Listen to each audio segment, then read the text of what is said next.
There is always some fear in you that when you want to start something, and then something tells you like it's not the appropriate time, or what will people think about you, or what are you doing. Yeah, so I just thought about it, and I felt like if it's not now, then when? I think I've outgrown some of the things that I should be fearing the most, because I'm old enough. Yeah. And let me start by saying that I have watched Junita grow into so many through so many hardships, that her conquering and her being still kicking and her being alive and still pushing forward is like uh, what do you call it? It's not a my it's something big. Okay, I have seen Junita grow up, and one instance of her is when suicidal thoughts started kicking in. Yeah. So Junita went to a high school, and it was a day school, and the person who was paying for that day school wasn't able to keep up, and so she found someone who would later on help her with high school. So she was taken to a boarding school in Nyahururu. Yeah, in Nyahururu. Yeah. So in Nyahururu, she went to a mixed school, and it was boarding. Form 1 was good, and then came Form 2. Came Form 2 with all the, people are starting to mature way more and more faster. People are starting the thoughts of, visiting days, parents are coming in, and for this story, it's good to record that Junita had no parents to come see her, and the person who was paying for her wasn't able to come for her visiting days. And it's also good to note that she was like the only orphaned girl in that mixed school. Okay, so most of the time when these other kids are getting visited, they would carry some few food items and bring it to her, and she would take that. So there's this one time before visiting day that parents came, and yes, she was shared the goodies, some of the goodies the friends shared with her, and like in Form 2, and then you have like a quarrel with a Form 4 or Form 3 who is way older than you, who has power, if I may say so. So there was these two bullies.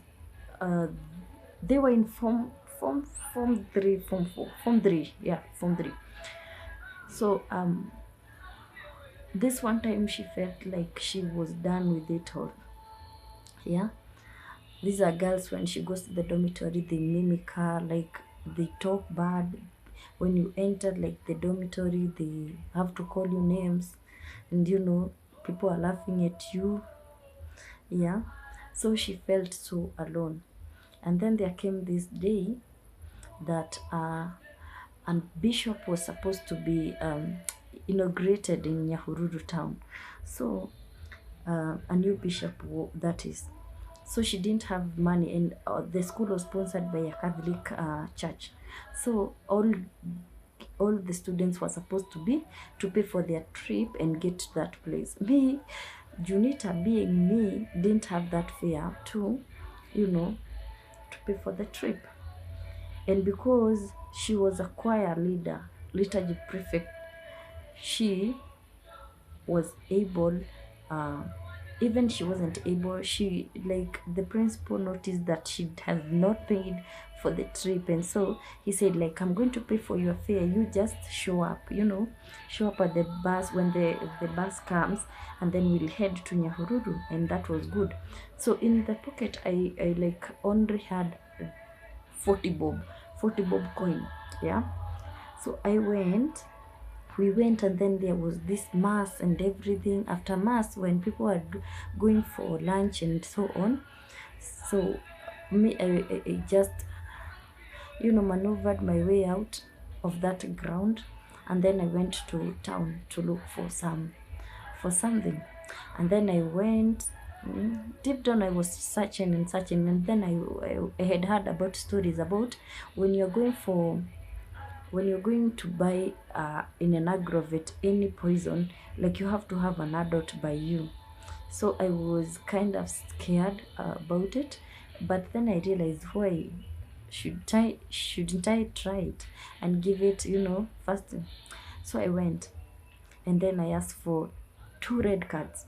One was costing 20 bob, and I had 40 bob.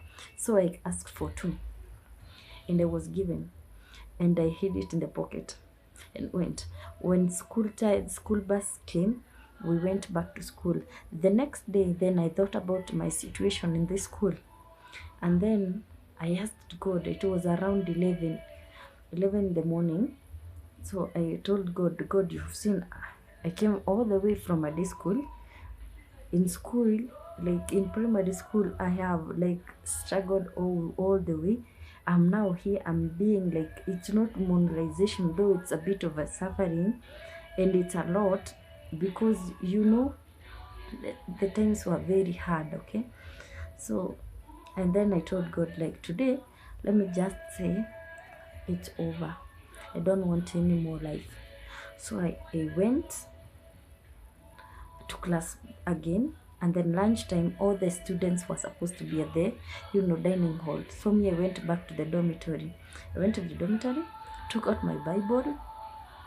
I'm telling you, I was acquire something.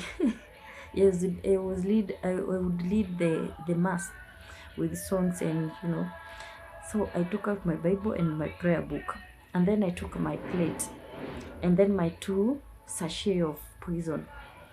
So I had some water. I mixed the concoction, and then I drank it, and it was smelling so bad. And then I just read my Bible, and I prayed the last prayers, and yeah, I said, let me go and sleep. Because I would hear stories like when you have a food poisoning, your intestines would cut themselves out, right? So this time I thought, if I tie my necktie so tight, I wouldn't feel the pain as much. So I went there at 1. I like took a nap, and it was a huge nap.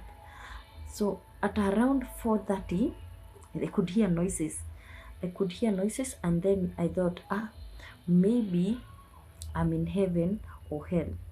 But if at all I'm not feeling the heat, then I'm not in hell. I might be somewhere, maybe not heaven, yes, because I'm a sinner, and then not hell because there is no fire here. So I'm there in between, and then God will choose if I'm going to hell or by then I had not opened my eyes. So I opened up my eyes real small by bit, and then I was like, shit, this is the dormitory. So I had not died, yeah. I thought about it, and the moment I woke up, and then I sat on my bed. I puked like all the way, and then I was on the double decker, the top one. So when I threw up, it was verified. Where I threw up the vomit, it was far away, and then all the girls were like surprised. What's up, Junita? What's up? Now they started getting, and then I was like, you guys were never giving a nerve about yesterday, and then about the other week, and then the other week, and then now when I've already taken the poison, it's when you're asking me what is it, why? So I told them nothing, and then time for dinner came. So one of the friends took me, because she saw that I wasn't feeling well. She was called Joyce. She took me to the dining hall, and then she asked for some food for me, and then I was given. After being given that food, I started puking again. I puked, and then she was taking me to now from the dining hall to the dormitory again to rest. So on the way is when she asked me, Junisha, what's up? And then I told her, me, I already took poison. I'm waiting for my time to die because I thought I would die before you guys came in. So I'm still waiting. And then she told me, okay, can you go and sleep? And then we'll see if you're going to die. So I told her, yeah. So when she took me to the dormitory, she ran and called the principal and told him that Junita had already taken poison and she's vomiting. So like he communicated it, he gave calls here and there, and then I was taken to school by from school uh, to a dispensary near the school, and then that dispensary is where they couldn't treat me. So they tried with water, and then I don't remember at all what was happening, but I felt like there were injections in my arms and everything. So I was taken by an ambulance. I could tell because I would hear noise, wee, wee, wee, wee, wee. And then to Nyahururu town district hospital. That is, I was still vomiting, and then I don't know what happened. The next day is when I'm getting to feel myself, and then there's this people who are surrounding my bed, and I don't know them. They are like strangers. They are no women, or if there were women in baby one, I didn't notice. So there was one person explaining this is food poisoning and this blah blah blah blah, and then people are noting down. So I realized those were the doctors doing their morning, yeah, later on. So I stayed there for some 4 nights, and those students from my school would come, even from Form 4, even from Form 3, Form 2, Form 1. The teacher would pick a few, and then they would come with their fare. They would contribute, because it wasn't like they would have a bit of pocket money, and they would come visit me, and they would bring me some good things, fruits, everything. And then that's when I maybe realized, like, maybe they didn't hate me as such, because even I would hear that those guys who were bullying me, they were very sorry, they wanted to come to the hospital. So I was like, okay. So at that point, that is when my sponsor now took me to to see a counselor. I saw a counselor, and then I was moved from that school to Nyanza. So that's how I landed myself into Nyanza from Central. Yeah. So the second time when it's happening again, it's when I cleared Form 4, and then I got myself into a relationship that wasn't working. I'm going to talk about this story some later on. So this guy was a narcissist. So I took no, we were somewhere arguing, and then it was in Nanyuki, my grandma's place, but we are not at her place, we were in the highway. So we were arguing with this guy, and then he took my phone, grabbed my phone. He wanted to go with it wherever, to the river, to come to Nairobi with it, and then he goes buying all the chat, the calls, who is calling me, who is contacting me. So when we were arguing, I felt like he's not getting what I'm saying. And then I told him, do you know I can just kill myself from here? And then he told me, run, go and kill yourself. So I thought he was daring me, and I went there. I went on the main road, and it's a black spot area, a blind spot, sorry. It's a blind spot area. It's very dangerous. Like, there is a bridge, and then there is a hill. Vehicles come when they are, they are speeding very there. The speed there is very vital. So I went there, and then I stood. There was a road coming from the bridge, climbing up, the hill. So I stood when it was almost near, and then I jumped into the road, and then it was hooting,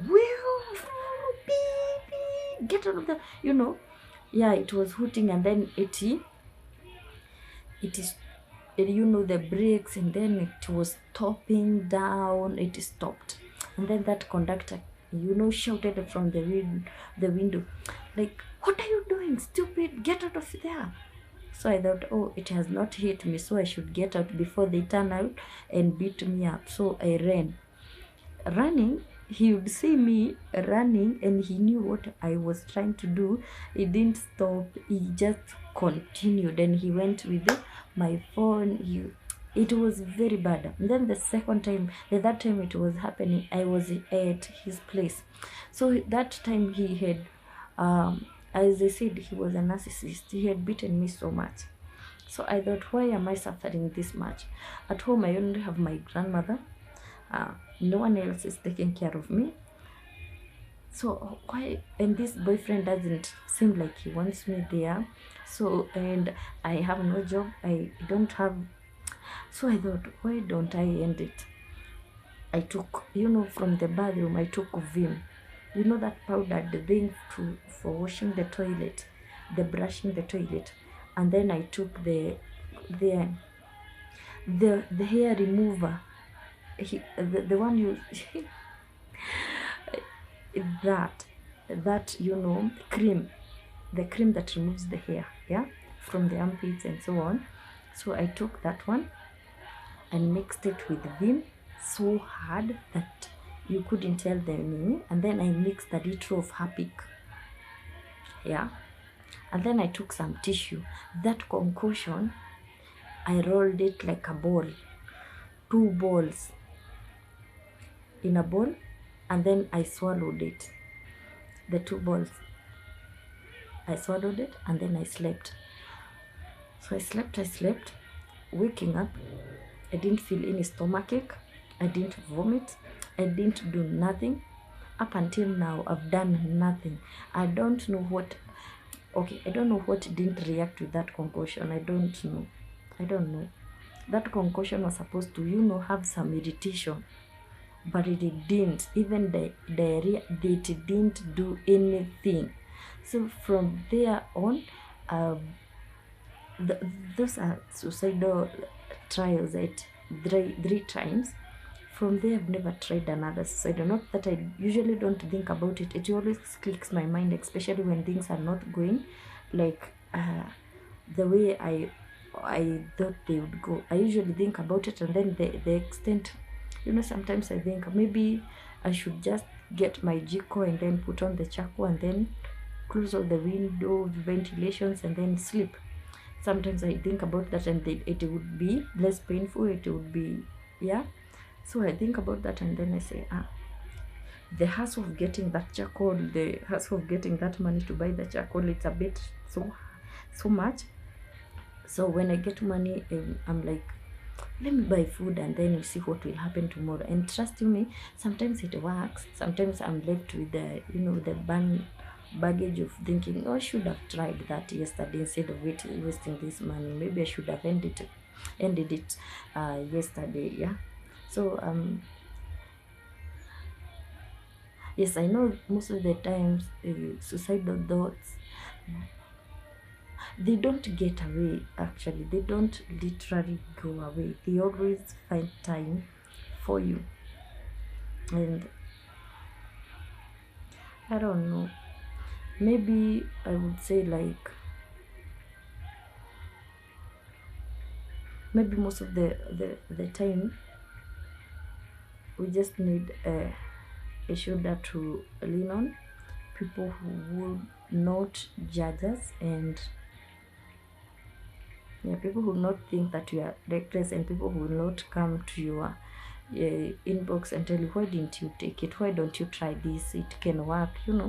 Sometimes it's not about us killing ourselves, because if I think about it now, when I have my kid, I would say, like, he would be left in suffering, and he would still get the heavy burdens that I'm facing alone on his own again, and that cycle will still continue, which is something I'm trying to finish, which is something I'm working hard to stop, so that that cycle doesn't continue with our generation. Okay, so until when I can fix, because the counselor who I was seeing was being paid by someone. Now I can't get another counselor who would do the counseling once again, when that time I was in high school and I wasn't as broken as I am right now. Okay, so I think at the moment, if I can get one, I would appreciate.